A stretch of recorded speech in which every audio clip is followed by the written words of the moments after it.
I was staying in a Hampton Inn in New Jersey when I was visiting Rowan University, a college I potentially wanted to attend.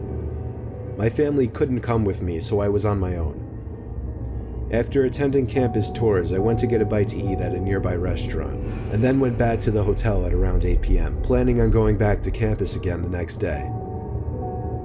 About an hour after returning to my room, a strange alarm started going off in my room, along with a white light flashing from the corner of the ceiling.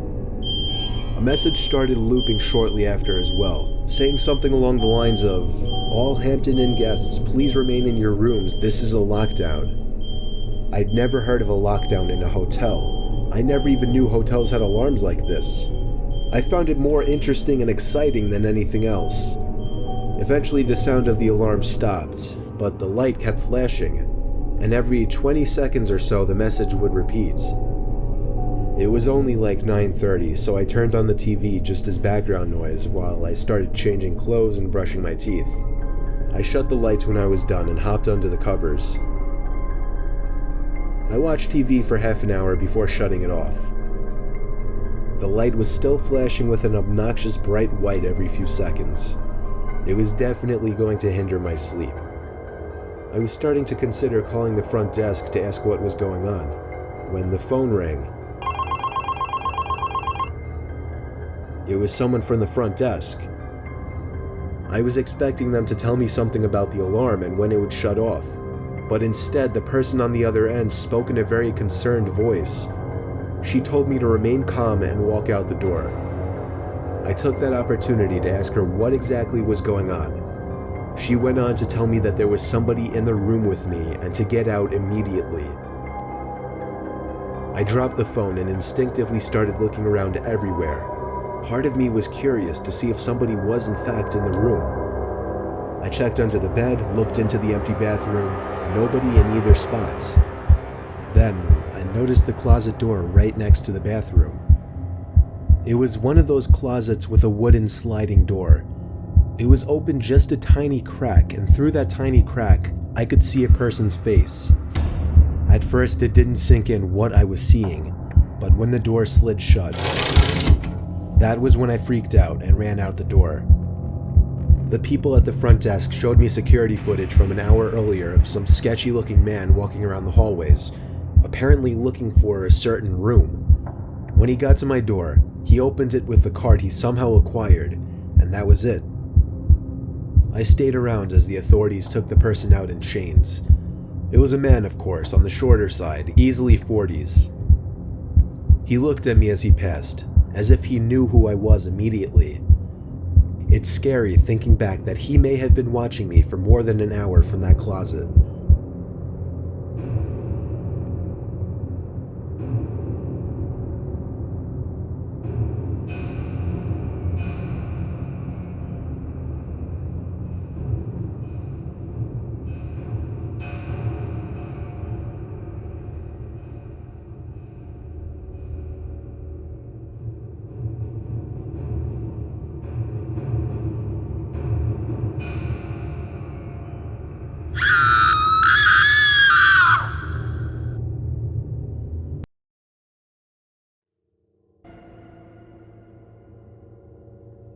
My name is Mark, 58 years old.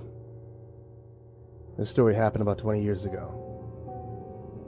I used to be a truck driver, worked the night shifts.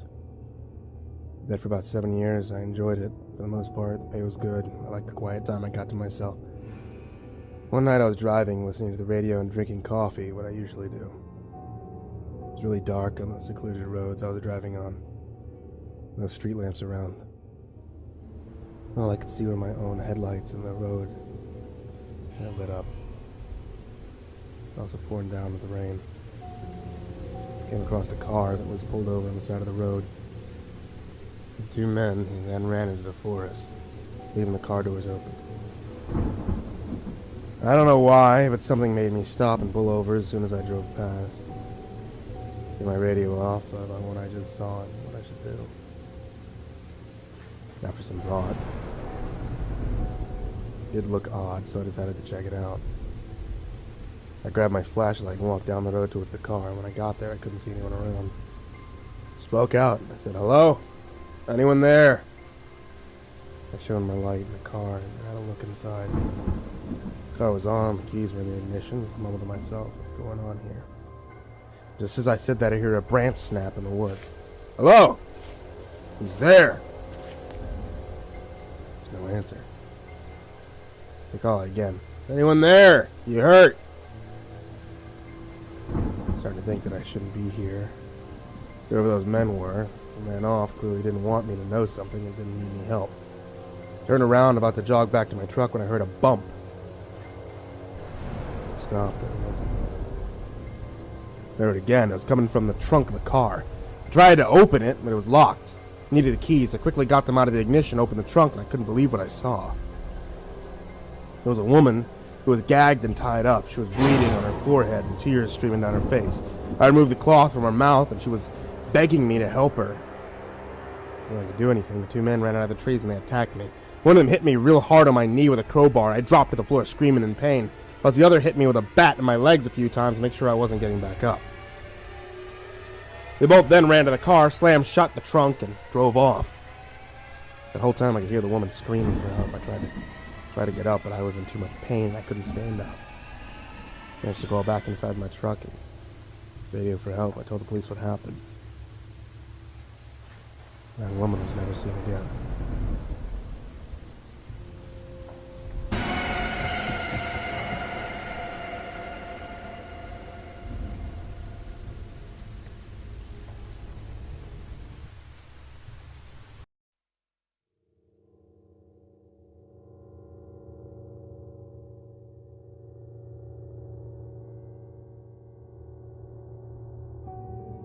My name is Steph, and I recently went out drinking one night with some of my co-workers to celebrate a promotion. At around 2 a.m., I decided to call it a night and phone for a taxi. I got in and I told the guy my address and he started driving. I was pretty drunk after the night out, and I actually passed out in the back seat of the taxi. I'm not sure how long I was out, but when I woke up, I looked out the window and we were driving way out into the countryside. I must have been out for a while to get this far. I said to the driver, "Where are we?" I didn't get a reply, not even a glance at me through the rearview mirror. That awful feeling of realizing the dangers I was in was dawning on me very quickly. I went to pull out my phone to call the police, and I couldn't find it. In fact, my pockets were empty, along with my bag missing. I moved slowly to open the doors, but they were locked. I told the driver to stop, but he didn't answer me. I told him again. He didn't say anything, but he just motioned his finger to his lips, implying that I shut up, while looking through the rearview mirror. At this point, I was terrified. I just sat back in the taxi with tears in my eyes, thinking the worst and what I can do to get out of this situation. The car finally stopped when he pulled into a parking lot next to a river. There were 2 vans there, and about 4 men standing outside next to the vans. The taxi driver got out and went to speak to the men. I couldn't hear what they were saying, and what I could hear I didn't understand, as it was another language. One of the men then opened the van doors, and I could see about maybe 3 women tied up and gagged crying. I started to tighten my Adidas up because I knew I was going to haul ass when I got the chance. I started breathing very fast, and I could feel my adrenaline kicking in. I kept trying to open and kick the doors, but they wouldn't budge. The men then noticed this and walked over towards the car. They grabbed me and threw me on the ground. They then dragged me along the ground towards the vans and tried to force me in there with the other girls. I was kicking and screaming, trying to get out of the men's grip. I bit one of them really hard on the hand and he screamed to let go of me. I somehow managed to slip away from the other men and ran straight into the river and started swimming as best as I could to the other side. The men were shouting and getting into their vans, to which I assumed to try and capture me again. But they never did, because I finally made it across the river and started running across the fields to get away as far as I could. And I didn't see or hear these men again. I found help and eventually informed the police of what happened. As far as I know, I never heard anything from that taxi driver, those men, and most importantly, those kidnapped girls.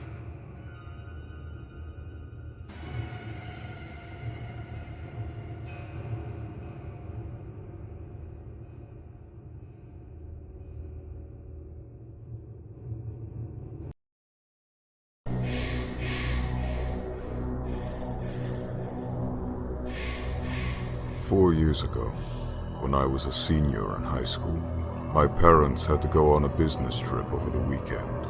They told me I could have some friends over, but no parties. They left Friday night. It was Saturday morning when I called 5 of my friends and said my parents had gone for the weekend. We all agreed to hang out that night at my place.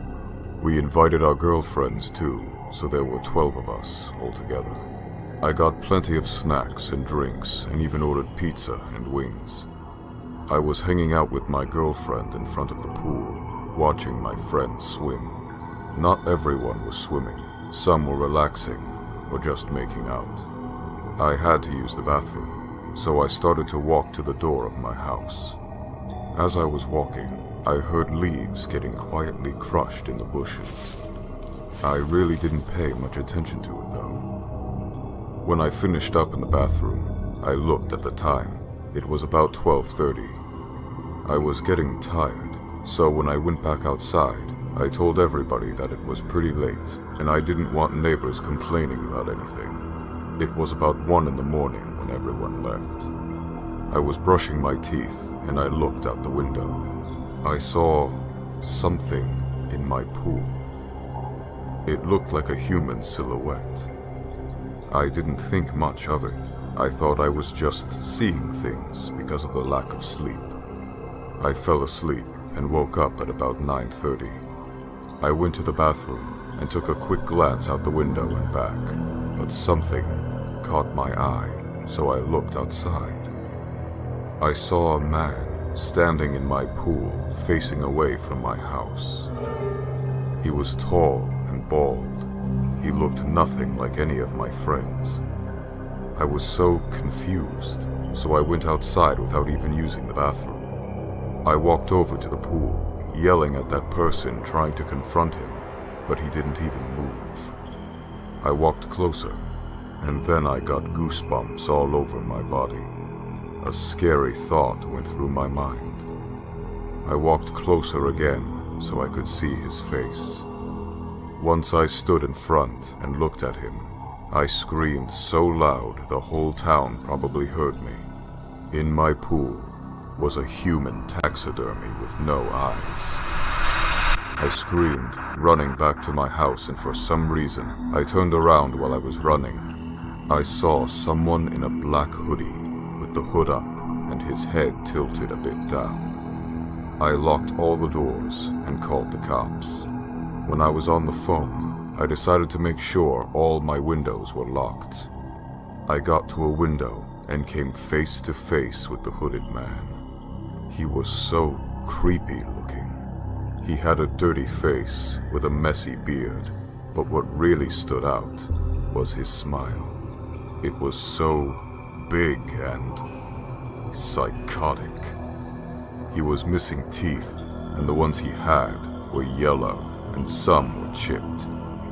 I ran away and locked myself in the bathroom. The cops came in about 5 minutes and searched my yard and house. Nothing was found, and there was nothing left behind. The man and the taxidermy were gone. I told the cops everything and what the man looked like. The cops said that when they found him, they would let me know, but here I am, 4 years later, without a notice. I still live in the same house with my parents to this day, and I fear that that man is probably still out there. But what really kills me is that he could show up at my house again at any time.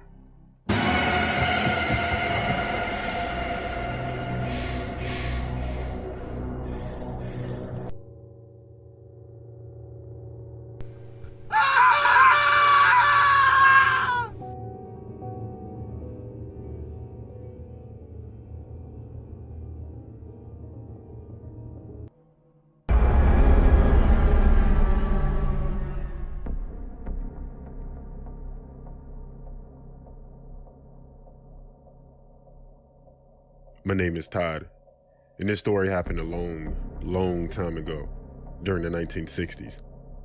Me and my best friend Felix lived in Nevada, Las Vegas to be exact. I was working as an engineer at the time, and Felix had a job working in Area 51. We would meet up regularly, and of course, I always asked him about what he did and what it was like in Area 51.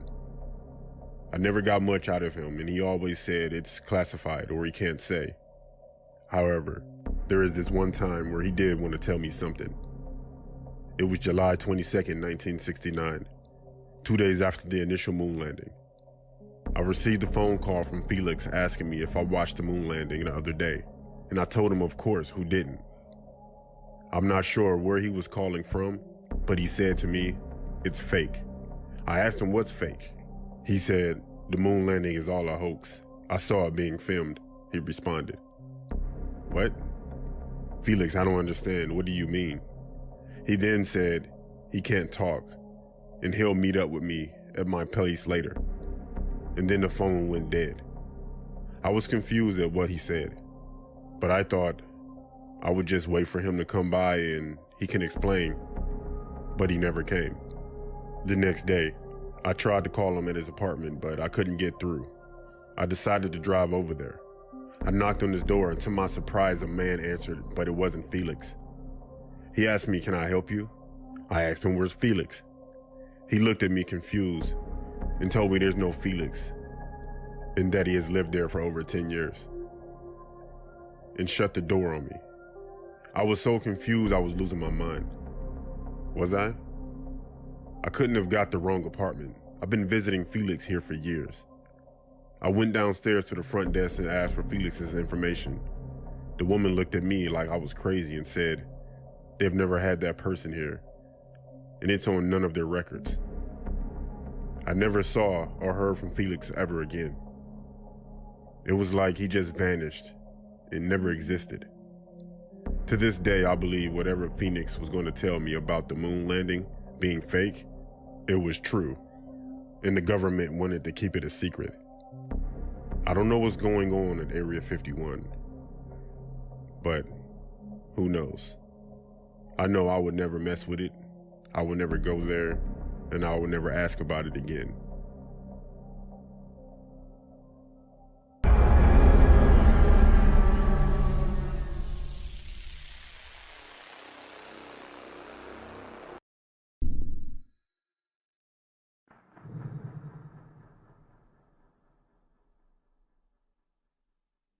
I was a big Tinder guy a few years ago. Everywhere I went, I would update my location and then update, my body count. Then I quit doing Tinder and stuck with Instagram. I know they're completely different, and IG has a bunch of fake accounts. So I saw this girl commenting on all of my friends' pictures. Then she commented on mine. I also saw my friends replying, so I figured she was a real person because I looked on her page and she had way more followers than people she was following. So I DM'd her. I definitely thought she wasn't going to reply, but she did within an hour. We talked for maybe 2 or 3 weeks and we made it official. She was pretty, had a degree, and a good job, as she said. I felt she was out of my league and too perfect. Every day she posted new photos, and I told my friends about her and they seemed pretty jealous, except for my friend Ryan. He said I was stupid because I never spoke with her, and I only messaged her. She invited me over because she said she can cook. Ryan told me to don't go. The rest of my friends said don't have any kids, and they would laugh. So I went over there, but not without Ryan calling me a clown first. The GPS says she lived about an hour away.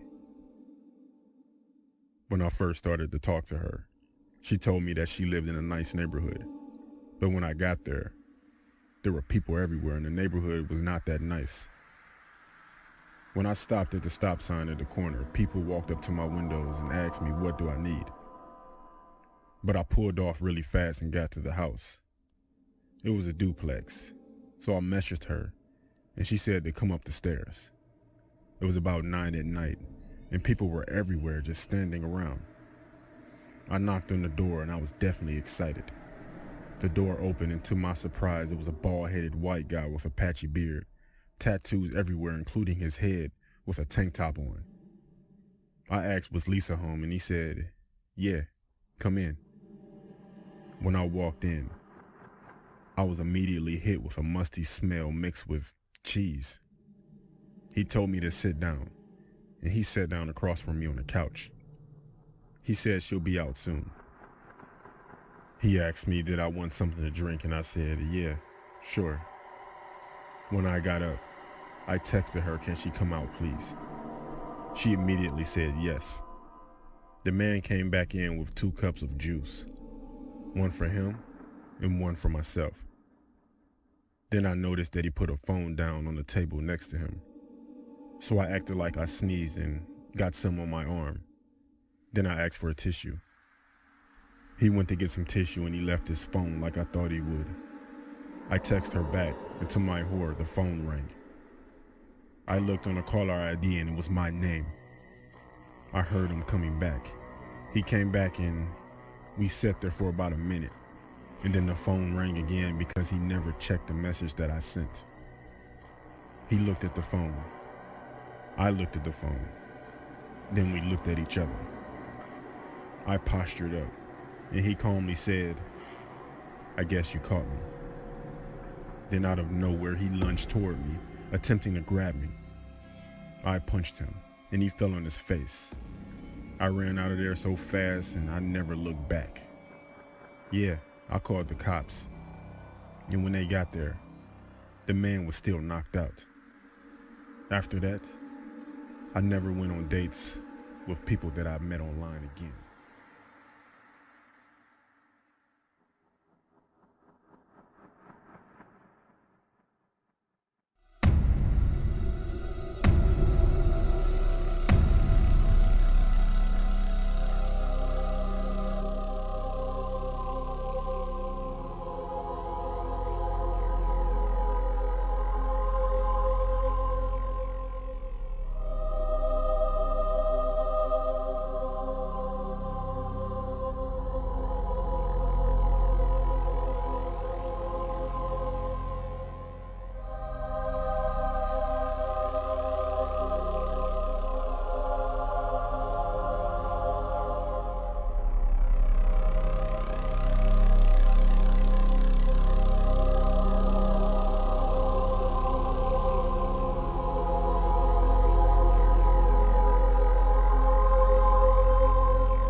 My name is Dave and I'm 28 years old.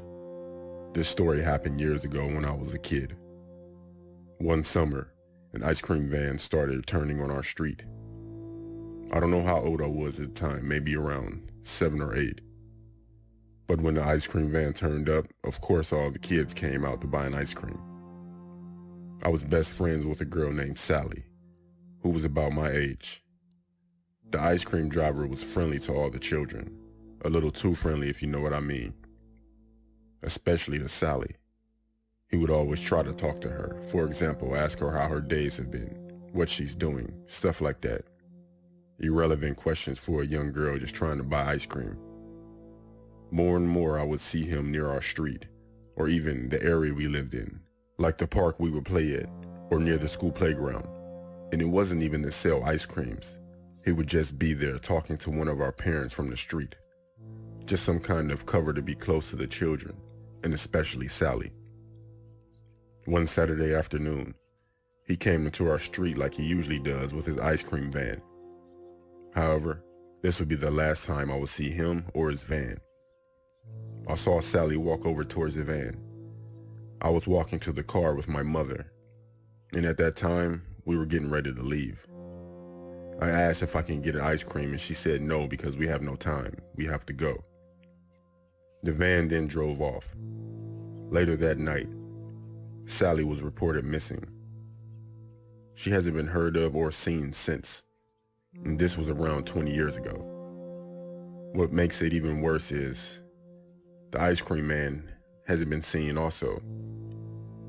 I know in my heart he took my best friend, and only God knows what happened to her.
About 10 to 12 years ago, I was a drug addict living in Cleveland, Ohio.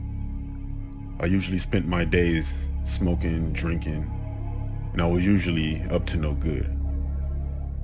I would go with whoever had the drugs, basically. One day, my friend and I were talking with this guy, and he said he had some dope on him, and he invited us to his house. It wasn't the first time I've seen him invite women over to his house to smoke and do other drugs. He seemed nice, but I didn't feel comfortable going with him, but I was. Then I saw another friend across the street, so I went over there to her. After that, I went home, and my friend went with him. The next day, his house was surrounded by police and news cameras. I didn't know why, but my friend ended up telling me that when they were in his house, this guy, Anthony, punched her in the back of her head and started to choke her.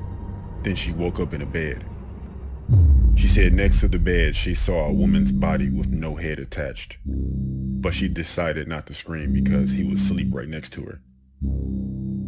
She ended up crawling and getting out of the house, literally running out of the house, barely clothed, and ended up calling the police.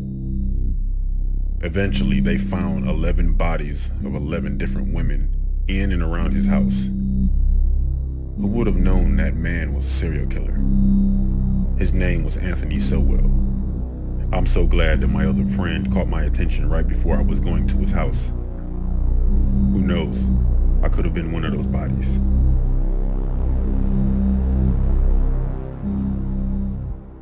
In this house behind me is simply a nightmare, and there are a lot of deeply disturbing questions for authorities here.